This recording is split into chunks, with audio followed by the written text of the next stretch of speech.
आज फिर सीता उदासी की मूरत बने अपने घर के ग्राउंड में बैठी थी।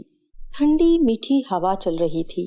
चिड़िया भी हवा के दोष पर उड़ान भरते अपने ठिकाने पे वापस आ रही थी, पर कोई भी चीज सीता के मन को भा नहीं रही थी। अरे सीता, तुम इधर क्यों निराश बैठी हो?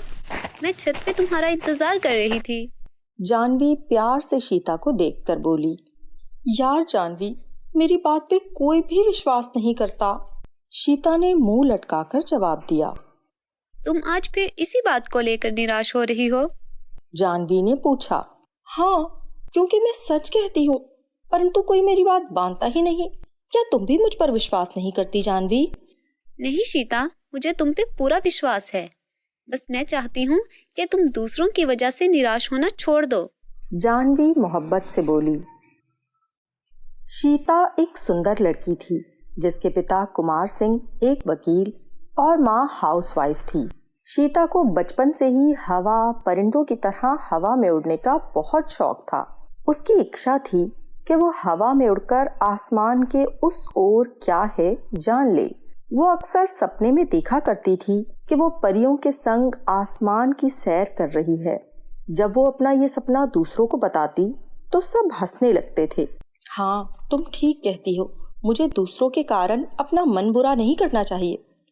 चलो खेलते हैं, सीता बोली। फिर वो दोनों ग्राउंड में जाकर खेलने लगती हैं। सीता, अब मैं घर जाती हूँ। माँ डांटेगी मुझे। काफी समय से मैं तुम्हारे साथ खेल रही हूँ। हाँ जानवी, मैं भी स्कूल का होमवर्क लिख लेती हूँ।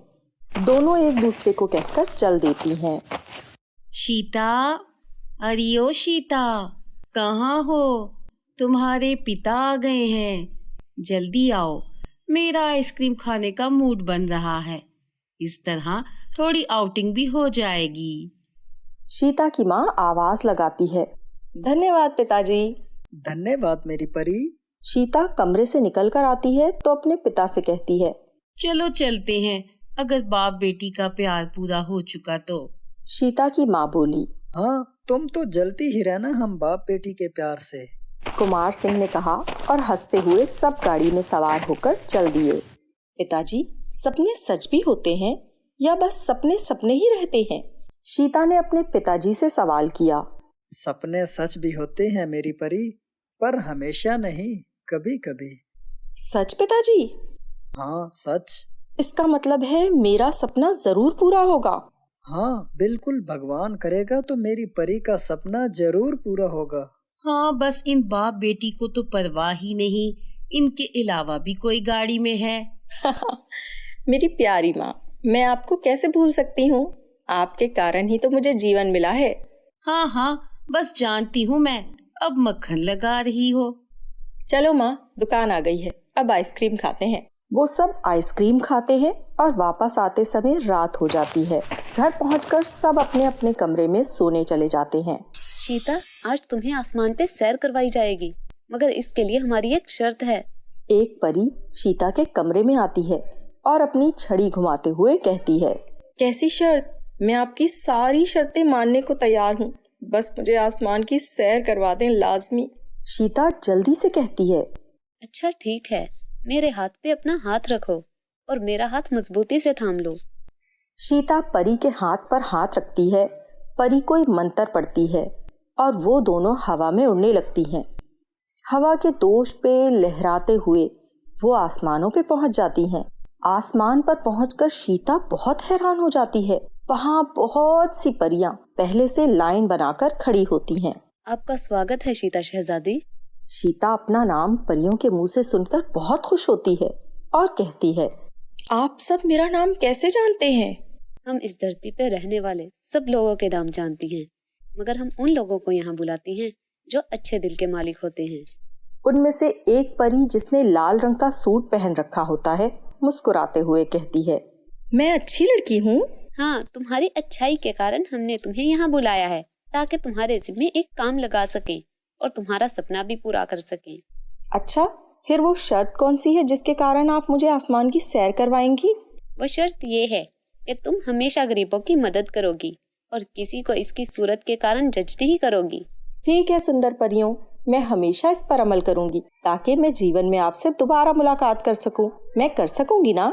शीता इश्तियाक से बोलती है। हाँ बिल्कुल, अगर तुम हमारे कहे को सच कर दिखाओगी तो 1 साल बाद हम दोबारा तुमसे मुलाकात करेंगे। बहुत धन्यवाद प्यारी परियों। फिर परियां शीता की आसमान पे चांद सितारों से भी मुलाकात करवाती हैं और सबसे मिलवाने के बाद उसे उसके कमरे में वापस छोड़ जाती हैं। अब शीता को जल्द अज जल्द सुबह होने का इंतजार था ताकि वो जानवी को अपनी आसमानी सैर के बारे में बता सके। अगले दिन जानवी शीता को स्कूल जाने के लिए बुलाने आती है तो शीता उसको बाजुओं से पकड़कर खुशी में गोल गोल घूमने लगती है। क्या हो गया शीता, क्यों चकरा कर गिरने और गिराने का इरादा है? जानवी, तुम नहीं जानती आज मैं कितनी खुश हूँ। क्यों, ऐसा कौन सा खजाना हाथ लग गया जो तुमसे अपनी खुशी छुपाई नहीं छुप रही? बात ही ऐसी है, तुम सुनोगी ना तो विश्वास नहीं करोगी, हैरान रह जाओगी। अच्छा अब बता भी दो, वरना स्कूल से देर हो जाएगी तुम्हारी खुशी का कारण जानने के लिए। अच्छा तो सुनो, मैंने आज सपने में नहीं हकीकत में आसमान की सैर की। तब मुझे वो सब ऐसा लग रहा था जैसे कोई खुशनुमा सपना हो जो आंख खोलते ही पानी के बुलबुले की तरह टूट जाएगा, मगर ऐसा नहीं हुआ। वो सब कुछ हकीकत में हुआ था। मैं हकीकत में आसमान पर गई थी। हा, पागल हो शीता या बना रही हो? क्या मतलब है जानवी, तुम्हें भी मेरी बात मजाक लग रही है? तुम भी दूसरों की तरह ही निकली। मैं समझती थी तुम मेरी तरह सुंदर ना सही पर मेरी बात पर विश्वास तो करती हो। तुम मेरी बात पर विश्वास करती थी तो मुझे अच्छा लगता था कि कोई है जो मुझ पर विश्वास करता है, मुझे सच्चा समझता है। परंतु ऐसा नहीं है, तुम ऐसी नहीं हो। जैसी सूरत वैसी ही बात कभी न कभी साबित हो ही जाती है। शीता दुखी दिल से बोलती है, मगर वो ये भूल जाती है कि परियों ने उसे क्या कहा था। जानवी उसकी बात सुनकर रोती हुई वहां से चली जाती है। उसे भी बहुत दुख होता है कि शीता मेरे साथ इसलिए दोस्ती रख रही थी क्योंकि मैं उसकी हाँ में हाँ मिलाती थी। शीता और जानवी में जुदाई हो जाती है। ऐसे ही 1 साल गुजर जाता है। शीता इस रात का इंतजार कर रही होती है जिस रात वो दोबारा आसमान की सैर करेगी। जब वो रात आती है तो शीता से इंतजार नहीं किया जाता। वो अपने कमरे में इधर से उधर टहलते हुए परी का इंतजार करती है ताकि वो दोबारा आसमान पे जा सके। यकदम उसके कमरे में सफेद धुआं सा भर जाता है और वही परी नमूदार होती है। शुक्र है आप आ गई सुंदर परी, चलिए अब आसमानों पर चलते हैं। शीता परी को देखकर खुशी से बोलती है। मैं तो आ गई हूँ, मगर मैं तुम्हें ले जाने नहीं आई। परंतु क्यों? आप मुझे आसमान पर क्यों नहीं लेके जा रही? परी की बात सुनकर शीता को बहुत सदमा लगता है। वो इसलिए कि तुमने हमारी शर्त पर अमल नहीं किया। परंतु मैंने तो हमेशा गरीबों की मदद की और किसी को बदसूरत भी नहीं कहा सुंदर परी। शीता रोते हुए बोली। हाँ, मगर तुमने अपनी ही दोस्त का दिल दुखाया है जो तुम्हें बहुत प्यार करती थी। दोस्त? कौन सी दोस्त? ओह जानवी। परी की बात सुनकर शीता को सब मामला समझ में आ जाता है और वो रोकर परी से माफी मांगने लगती है। पर परी कहती है, ऐसे माफी नहीं मिलेगी।